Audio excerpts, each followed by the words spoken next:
आसवांचे अंगार केले, आसवांचे अंगार केले, पंखांनी आभाळ पेलले, जीर्ण रूढींचे पहाड फोडूनी, जीर्ण रूढींचे पहाड फोडूनी विद्रोहाचे सुरुंग पेरले.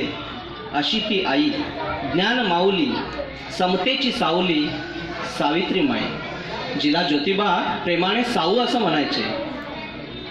आज ही सावित्री, ही साऊ आपल्या शाळेमध्ये इयत्ता तिसरीची विद्यार्थिनी कुमारी ऋषिता रवींद्र घरत हिच्या रूपाने आपल्यासमोर अवतरले. ऐकूया मग तिची कहाणी तिच्याच वाणीतून. नमस्कार, ओळखलात का मला?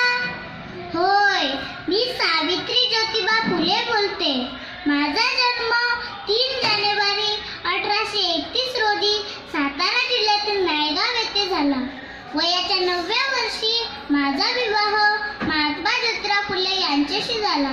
ज्योतिराव फुलेंसारख्या समाजाविषयी तळमळ असणाऱ्या व्यक्तिमत्वाचा स्पर्श जिच्या आयुष्यात आला आणि ज्या सावीचे आयुष्य सुवर्णकणाने उजळून निघाले, होय तीच मी सावित्री ज्योतिबा फुले बोलते. लहानपणापासूनच माझ्यामध्ये सेवाभावी वृत्ती, चिकाटी जिद्द, काम करण्याची आवड होती. ज्योतिरावांना शिक्षणाची फार आवड. त्यांना वाटे की आपण स्वतः शिकावं, बहुजनांना शिकवावे. त्यामुळे दुपारचे जेवण झाले की आमची शाळा आंब्याच्या झाडाखाली भरे. ज्योतिरावांनी माझा हात धरून मला लिहायला वाचायला शिकवले.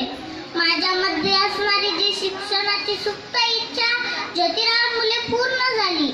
कुठेतरी नोकरी करून चिमण्या कावळ्यांचा संसार करण्यापेक्षा काहीतरी मोठे समाजकार्य करावे असे आम्हा दोघांनाही वाटे. मग आम्ही विचार केला आणि आमच्या लक्षात आले की जिच्या हाती पाळण्याची दोरी ती जगाचा उद्धार करी.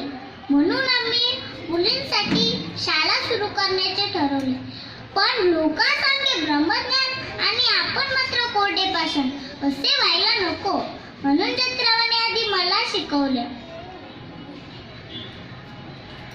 मग आम्ही पुण्यातील भिडेवाड्यात 1848 साली मुलींसाठी पहिली शाळा सुरू केली. आमच्या काळात स्त्रीला अजिबात स्वातंत्र्य नव्हते. शिक्षणाची गोष्ट खूप दूरची. स्त्री शिकली म्हणजे अधर्म, अनर्थ असे मानले जाईल. मग काय, आम्ही शाळा सुरू केली आणि धर्म बुडाला असा सगळीकडे हाहाकार माजला. पण मी पण नावाची सावित्री, मी अजिबात डगमगले नाही. मी शाळेत मुलींना शिकवायला जाऊ लागले. पण लोकांनी त्रास द्यायचे सुरूच ठेवले. रस्ता अडवणे, शिव्या शाप देणे, दगडगोटे मारणे, शेणगोळे अंगावर मारणे असे प्रकार लोकांनी सुरू केले. तरी मी मागे हटले नाही बरं. एकदा तर एक धटिंगण माणूस माझ्या आडवा आला आणि म्हणाला, ए बाई, मागे फिर, शाळा बंद कर, नाहीतर तुझे जगणे मुश्किल करून टाकील. तेव्हा मी माझे सर्व बल एकवटले आणि सणकन त्याच्या कानाखाली ठेवून दिली. तसा त्याने तिथून पळ काढला आणि तेथून पुढे माझा त्रास कमी झाला. मी मुलींना शिकवू लागली. मुली पाटीवर लिहायच्या.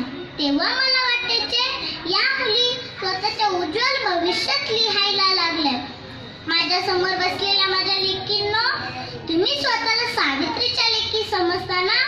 मग तुम्ही खूप खूप शिका, कणखर व्हा. समस्त समाजात